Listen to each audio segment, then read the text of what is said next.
Hola, buen día, ¿cómo está? Mi nombre es Yubeba Bativa Torres, de la ficha 51295, primer bloque. Estoy en la clase de Fundamentos de Administración con la docente Kelly Joana Vergara Cervantes, la cual me va a guiar y acompañar en mi formación universitaria. Hoy hablaremos sobre la evolución de las organizaciones de trabajo y empresas desde la prehistoria hasta la primera revolución industrial. Comencemos. En el siglo XV, en la etapa del feudalismo, empezaron los artesanos y gremios con las primeras empresas comerciales. Estas vendían los productos artesanales. En esa época las empresas eran muy pequeñas y no necesitaban mucha organización. Después de esto se dio el mercantilismo, el cual trataba de empresas comerciales. Estas eran las que se dedicaban a la exportación internacional. Esto conllevó a que se abrieran las actividades bancarias. Esto se dio para que financiaran las guerras.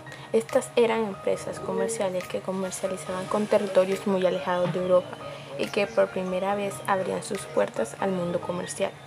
Estas se podrían considerar las primeras sociedades. ¿Cómo así? Esto significaba que ahora eran empresas con varios socios.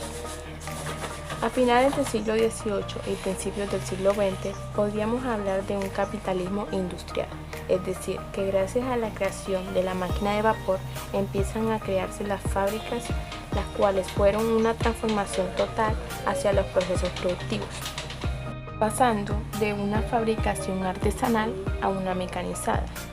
Esto requería un gran capital. Esto condujo a las primeras sociedades y empiezan a ser más organizadas, la división del capital y el trabajo. Después de esto entramos en el siglo XX. Las empresas empiezan a despreocuparse por la producción y una mayor importancia al crecimiento empresarial, por lo que se abre paso al capitalismo financiero, donde empiezan a haber sociedades anónimas y empiezan a verse los grandes grupos empresariales. Debido al crecimiento, empiezan a haber diferencias entre los accionistas, que son los que aportan la financiación o el capital, y también los empresarios que toman las decisiones dentro de la empresa, y estas se empiezan a llamar unidades financieras y de decisión. Esto abre paso al siglo XXI, donde hay empresas conectadas. Esto es debido a la globalización. Estas deben tener conexión online y esto es muy importante, ya que gracias a esto las empresas tienen mayor complejidad y esto atrae gracias a la innovación, como que el capital humano y la responsabilidad social.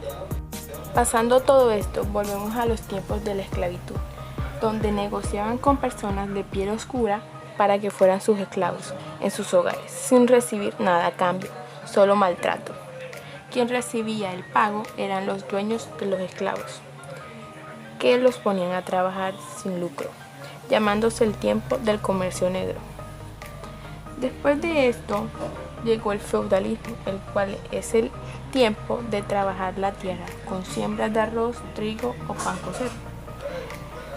Muchos trabajan en esto sin que las tierras fueran de ellos. Cada una de estas personas tenían sus gremios como siervos y señores. Los gremios eran como zapatero, herrero y panadero. Cada actividad heredaba a su familia. Esto era el tiempo de la monarquía. Esto implicaba pagar tributos a las iglesias y los monarcas. Después de esto se abre paso al capitalismo, el cual cambia muchas de estas cosas. El rey empieza a tomar posesión y entra a recaudar fondos para enriquecer más el país, para crear bancos, empresas bien organizadas con la renta que cobra a los campesinos. Muchos campesinos, a raíz de todo esto, no podían pagar sus rentas, tocaban entregar las tierras para que los banqueros las vendieran al mejor postor. Estas personas que quedaban sin que sostenerse económicamente emigraban a otras ciudades, convirtiéndose en trabajadores asalariados. Después de esto se abrió paso a la revolución industrial. Con ello muchas familias se fueron a emigrar a ciudades que no contaban con su alcantarillado y no estaban listas para poder recibir a tanta gente. Fábricas contrataban a los niños para que pudieran trabajar, siendo esto una explotación infantil. Y a las mujeres la ponían a trabajar y no le pagaban la misma suma que un hombre, Después de esto empezó la evolución tecnológica. Esto conllevaba a que las empresas empezaran a disminuir menos personal, ya que tenían máquinas que hacían el mismo trabajo pero en menos tiempo. Y esta fue la evolución de las organizaciones de trabajo y empresas desde la prehistoria hasta la primera revolución industrial. Muchas gracias.